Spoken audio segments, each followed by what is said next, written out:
to the place where they are at some level admitting to themselves that their current solution for whatever the problem is not working, and they become more and more receptive. And oftentimes the conversations you're having, most of the time the conversation you have doesn't create change.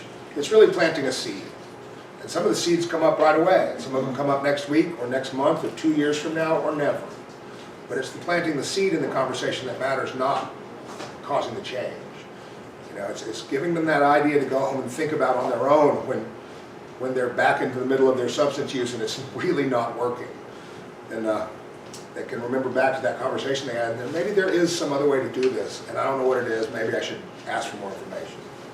Yeah, and that conversation happened in a way that doesn't feel judgmental, and so, yeah, maybe nothing happens in that one conversation, but you're like, maybe I could bring this up again, right? Because it wasn't so bad the first time, right?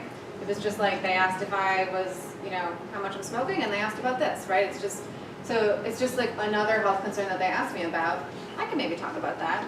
And I think that's the other thing we want to highlight that Dwayne's going to talk a little bit about, which is in a medical setting, you already have a framework for having conversations about health concerns. So this doesn't have to be that different, right? It's just, you don't have to treat it like some special thing. It's just like ask like you would about any other health concerns. I think everything Chris was just saying kind of points at you, I think, for the next 4 slides. I wasn't a nurse before I got sober, and everything I know about navigating the medical system, whole medical treatment process has come by way of me being sober. When I first got sober, I was also recovering, and when I got out, I went to the VA for the first time, got my initial assessment. And they asked me random questions. Do you smoke? Do you drink? At that point, I was very honest about the fact that I was a recovering alcoholic. Because of this, the provider asked me, I mean, the nurse came in and asked these questions. She took my vitals, asked these questions, passed information on to the doctor. The doctor came in and says, you're a recovering alcoholic. Have you looked into our mental health? And they had an IOP setting. He got me set up that way. And, you know, the rest is history. Here we are 9 years later. And so this kind of segues into this. You know, I've worked at different hospitals, seen different things. And so this process, the whole screening process can take place at many different areas of a person's stay in a hospital or you know, wherever they're at in the system. And these are just some examples of like situations that occur sometimes. You know, you have an obese client who has to have their gallbladder removed. You know, you have to address the gallbladder issue with some sort of cholecystectomy, remove the gallbladder. You have to talk to them about their weight. Chances are when they leave, you're going to give them information on diet, exercise, you know, not eating fatty foods, stuff like that.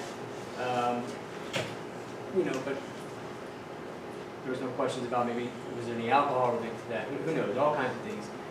Second scenario, you have a client comes in with a broken arm, he's wheezing, barbecue with some friends, he was drinking or playing football, he got tackled, broke his arm, and you address the broken arm with x-rays, a cast, follow-up visits, the wheezing, maybe he got some undiagnosed, who knows, whatever, but you're going to address it with an inhaler. You know, but what about the drinking? You know, this is pretty easy because the guy said he had been drinking a lot, drinking a lot, you know, the cage can come into play. When I worked at one hospital, the cage was actually inside of our EHR, and it was there, and you could use it if you felt it was necessary, but it wasn't a standardized tool to use. Or maybe it was standardized, but it wasn't like a mandatory thing that you always used. As I've been sober and going to the VA has kind of changed and grown. Matter of fact, since I've been sober, the way we look at addiction has changed a lot. The way we address addiction has changed a lot. Now when I go to the VA, they actually have a different standard of questions that they ask. They'll ask me the same questions, you know, vitals, smoking, drinking, take my vitals. You know, they have 2 questions they ask me now that they've never asked me before. They're about abuse and neglect. And you know, which is great. And I think even hospitals ask those questions now. You know, still leave out that drug and alcohol portion. Skip to the next one. Yeah. But you kind of know they're going to ask you that, and you know they're not asking it because they're singling you out. It's just like they run through the panel of questions, and that's one of them. And so asking about substance use can be similar. And that, again, like sometimes patients are already sharing this information, but the nice thing about it being like a given question that's going to be asked is they're not like, why are you asking me that? Like, what is there, like, did I do something that makes you think, right, that like I'm the person you need to ask more about substance use? It's just like, no, we ask everyone about this, just like we would any other health concern. Chances are probably the person you need to ask more. Exactly. Yeah, and that really is. It's just another health concern. You know, if you have a client who comes in because they have asthma and they need some help with their asthma, and while they're sitting there, you notice an abscess on their arm that looks like MRSA. you're not gonna treat the asthma and send them home, nobody would ever do that. But if somebody comes in, you know, because they're having high blood pressure issues, and you notice some of the telltale signs of drug use, not treating that is no different than ignoring the abscess. It's just another health concern. And so it just, as long as you approach it that way, that's how they'll read that, you know. I think it's similar to when we asked about suicide. If there's a hint of depression, we ask that. Right. Right. And it's not like we just We're not ask. accusing you of anything, it's just what happens when you say depression, so. Matter of fact, that's also another standardized question that they ask when the VAs, right? And it's the matter-of-fact nature of the questioning that removes the stigma and allows them to be more honest with you. Right. It's just part of the health, it's just another health thing.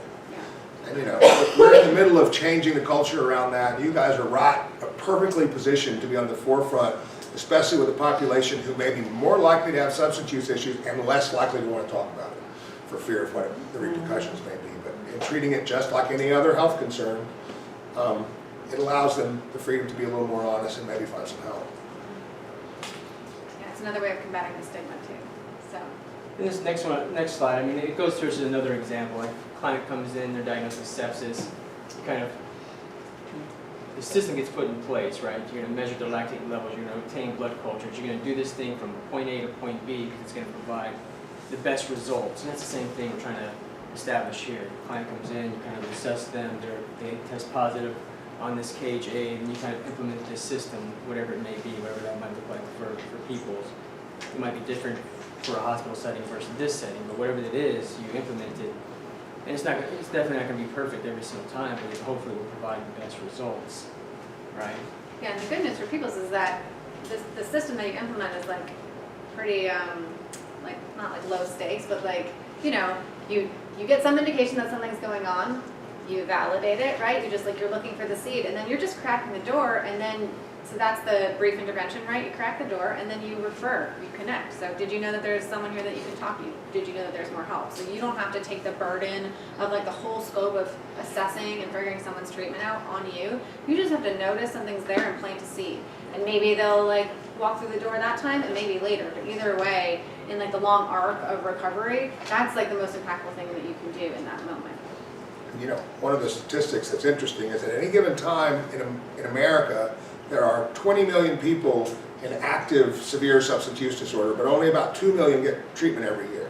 But there's also something like 40 to 50 million treatment people in moderate substance use disorder, people who may or may not ever develop actual addiction. And there's literally no intervention for those people at all. They're just left to their own. But this cage, you know, the cage aid allows for questions to come up around that, and maybe a referral to be made so that they can begin to ask questions like, am I smoking pot all day, every day, just because it's what everybody I know does, and I've never even thought to ask whether it's effective for me, and or whether it's a problem. And it's not destroying my life, but it may be diminishing it. But if I never get a referral outside of the world I live in, that's not a question I ask. And so even people in moderate substance use disorder can get a referral to somebody who can help them start asking questions, you know, and that's very helpful as well. And Yeah. a lot of medical settings are trying to implement some sort of policy to catch it as quick as possible. I know in Houston they have a program called Heroes, where they actually implement a buprenorphine type thing as soon as EMS gets a call to an overdose. As soon as they're in the emergency room being Narcan, there's a caseworker there. They're getting the client set up with Suboxone. They're getting them set up with treatment as quickly if these people want them as soon as possible, just so they can catch them as soon as possible and implement some sort of help.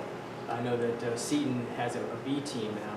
They call it the buprenorphine team. If they diagnose someone in a hospital setting, they can actually start them on a pathway to getting treatment, getting on buprenorphine, getting set up with counseling, caseworking, and all that stuff. So definitely catching it as soon as possible saves lives.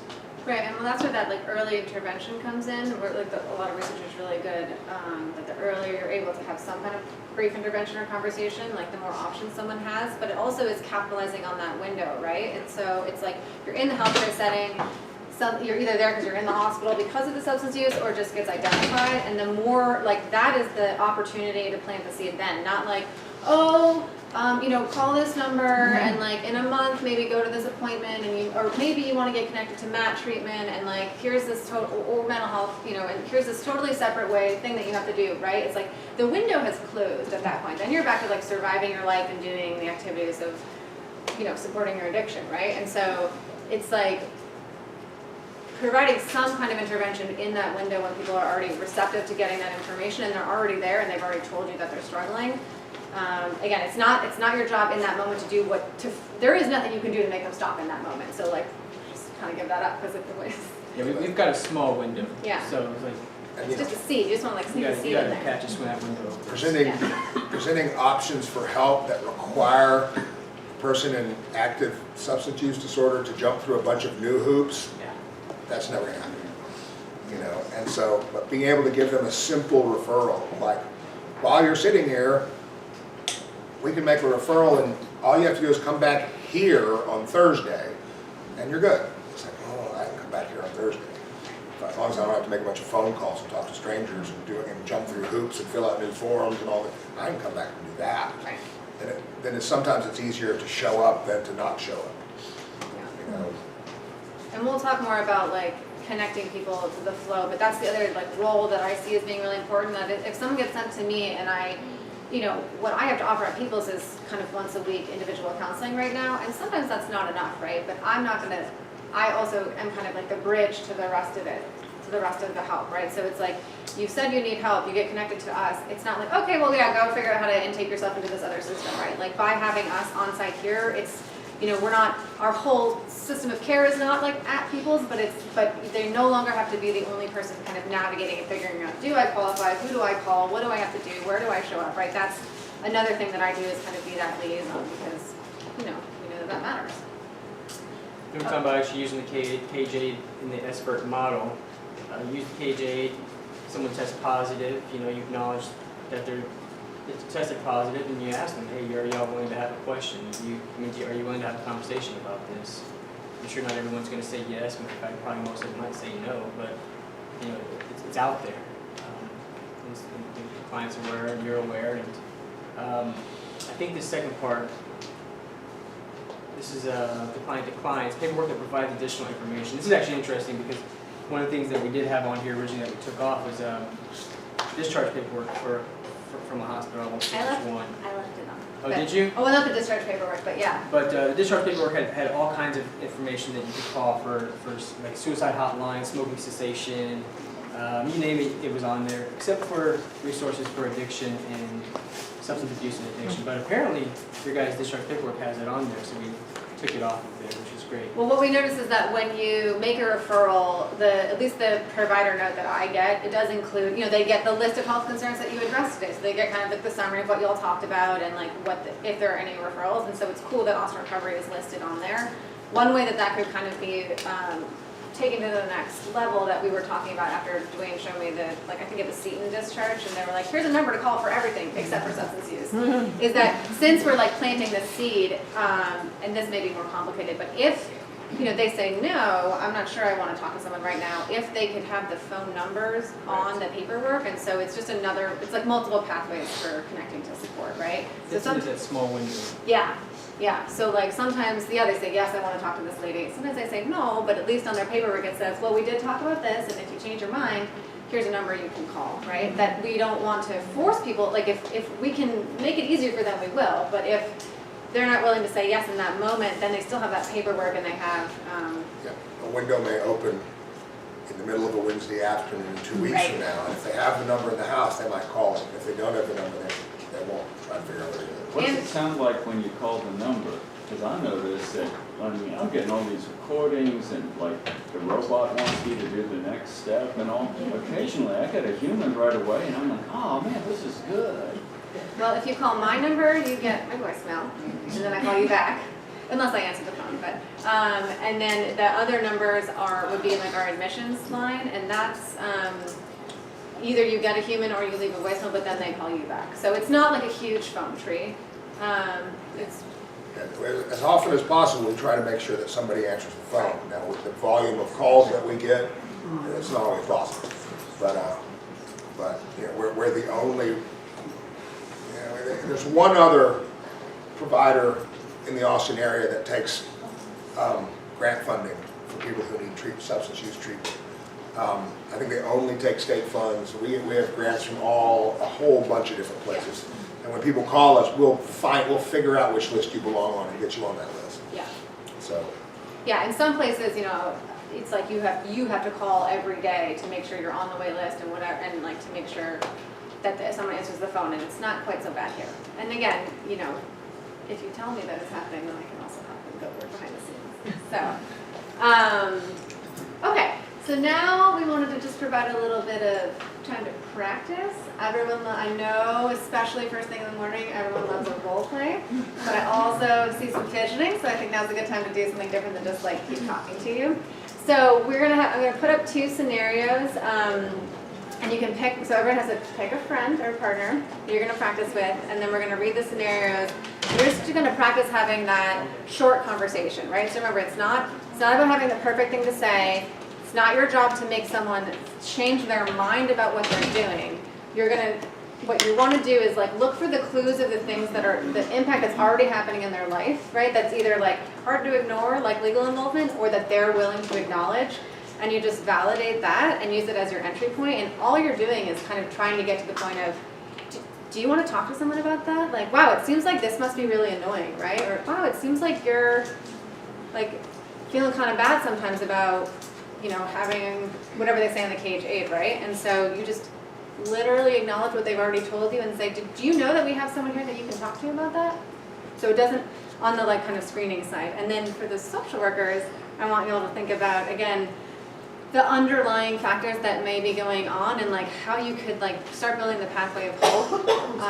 And it could be, it's co-current, right? It may be that they already have a relationship with you, right? And that's a crucial part of their treatment. And yeah, maybe they do need to go to outpatient, but they may be more likely to go to outpatient and digest what they're getting there, anchored in the relationship that I already have with you. So think about kind of like your window for expanding the seed a little bit, right? But that it's not your job either to like take on the whole scope of treatment, but that you can still be really impactful. Especially like a lot of people that get sent to me, they're not quite ready to go, like they're in kind of contemplation, right? So like they may be willing to acknowledge that they're having struggles, but they're not going to go to residential treatment. They're not ready to stop using. And that happens. There's a long arc where that like people do that dance.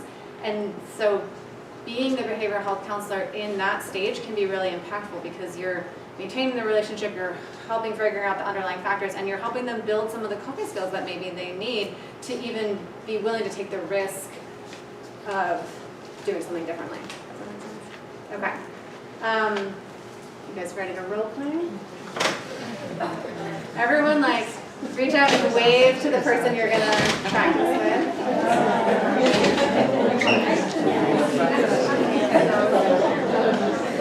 Oh, and also, afterwards. They've already started. Okay, that's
hit on something while you were talking about it that surprised you, or did it seem easier than you thought? Did it seem like that big of a deal? Harder? Did anyone get stuck? Awkward? When we were talking, and it kind of goes back to the myths, but, I mean, for years in the mental health field, we were talking to him, if someone's high, or if someone's actively using, not particularly just high in the moment, but that you don't see them, you wait for them to address the substance abuse issue first. Yeah. And so, how we were talking to them, or role playing was, you don't have to, you can still set limits around For sure. what happens in the session, Right. but using your relationship as the punishment just doesn't seem effective. Right. No, it's like, and that's exactly the point of all this, is Yeah. like, you have a relationship, which gives you a unique opportunity to have a conversation.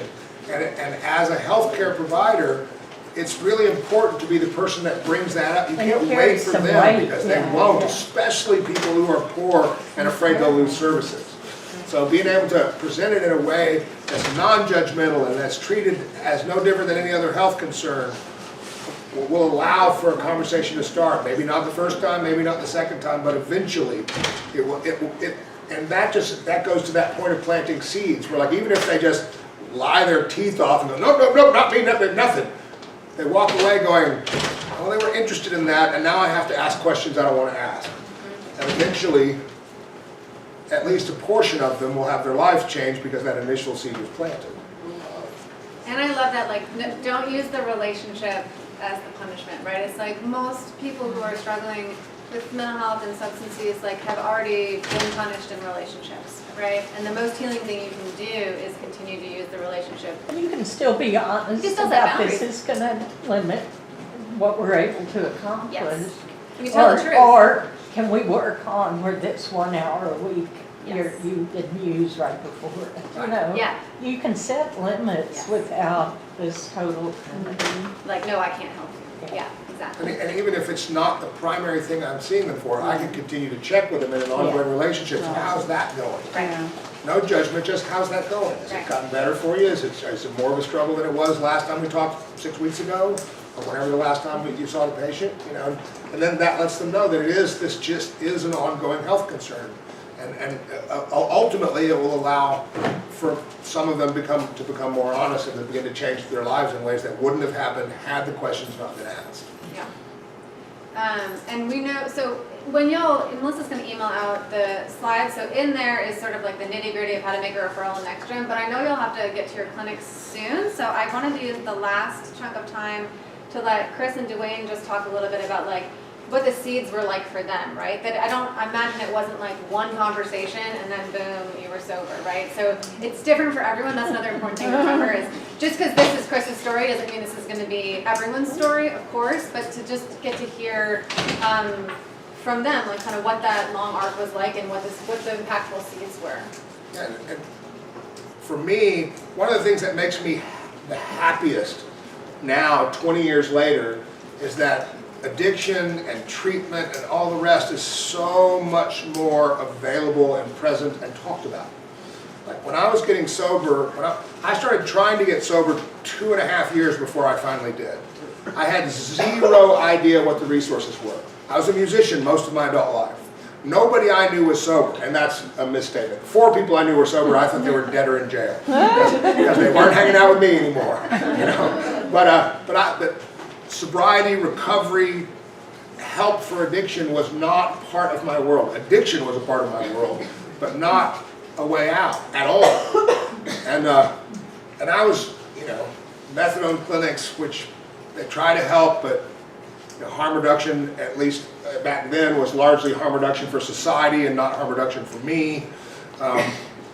And the other things like that, they didn't present. They tried, but it was very limited. You know, and I went to some 12-step meetings, and they weren't all that helpful either. You know, I didn't know that different 12-step meetings were different, and the one I went to was mostly social, and they tended to just say things like, just don't use no matter what, and they'd all go off to dinner together, and nobody ever told me about what my resources were. So, you know, I was really trying over and over to figure it out on my own, and ended up dead 4 times because of that. You know, over and over again. Like, I love that the hospitals are now trying to put things in place, because I would overdose and end up in the emergency room. They'd load me full of Narcan and make me completely in withdrawal, and then push me out the door. And then I'd have to go use again because now I'm sick. You know, and nobody's more likely to overdose than that guy. You know, and I struggled to find. I didn't know Austin Recovery existed. And I mean, how I finally found recovery was I'm a musician my whole life. You know, it's hard to imagine now, but growing up, there's no information about music except the record cover and the occasional magazine article, you know, and you never get to see musicians do their thing unless they're coming to your town and playing. And so, like, anything on TV about music, I watch. And I mean, Sonny and Cher variety show, don't care, I'm watching it. And I stumbled across this episode of 2020, the news magazine. They're doing a feature about a guy, jazz saxophone player from the 50s. Played with all the greats, bebop guy, and then they say, well, he was a heroin addict for 30 years. And I thought, well, that's a weird thing to include. And it turned out the story's not about his music career, it's about the fact that he's now formed an organization funded by the Grammys to help musicians get treatment. And that was my window. And you know, that's how I eventually found recovery. And the beauty of it is, once I found recovery, other people that were still using and going, why did you do that? You know, all my friends on Red River who were still strung out, you know, eventually started calling me 2 years later, 4 years later, started calling me and going, so how'd you do that? I'm up against the wall, what can I do? You know, but like I said, there was a nurse at the methadone clinic who knew I was overdosing and had been reading these articles, and she was worried I was going to die. And she started talking to me and convinced the doctor to up my Prozac dose, which I was right in the middle of being on this insanely high dose of Prozac when I saw the thing on 2020. And I'm convinced that the combination of those two allowed me to go in the other room and get on my dial-up AOL account and find it. 7 minutes later, the website comes up, it's one tiny photo, and get their phone number and make the phone call and start the process. You know, and because those windows are small, readiness is not a place you land in and stay. It's a small window. And if I don't know my resources, and they're not readily accessible, the window closes, and I have to wait for it to open again, and I may die or end up in prison or God knows what else in the interim. You know, so being able to create those resources so that when a window opens, whether they're sitting in the room with you or back at their house, you know, at 3 in the morning or 5 in the morning, and the birds are starting to chirp, and they're going, oh Christ, not again. You know, that they go, they gave me a piece of paper, where is that? You know, and so that they can make a phone call and use the resources when the window opens. You know, and a lot of things had to happen along the way to get me to a place where, you know, the convergence happened. But, you know, had the nurse not been looking after me and worried about me, I don't know that I would have been able to have the follow through to even go find the phone number. I would have went, oh, that's great, but probably not for a guy like me. It's exactly for a guy like me. But I would have been, you know, without her intervention, I might not have had the follow through, and I definitely wouldn't still be alive. So that's, you know, it's different people along the way, you know, saying, you know, landing in treatment and having a guy look at me and go, oh, you got this bad, we're going to need to pay attention to you, you know, and handing me off to the Sims Foundation to get help with the depression and counseling and therapy, you know, and after I got out of treatment, because there was way more going on than just not using. And so it's all of those pieces, you know, and being able to include you guys as a part of that on the front end is so vital, because you see people that won't ever run across me, that might not ever know anybody who's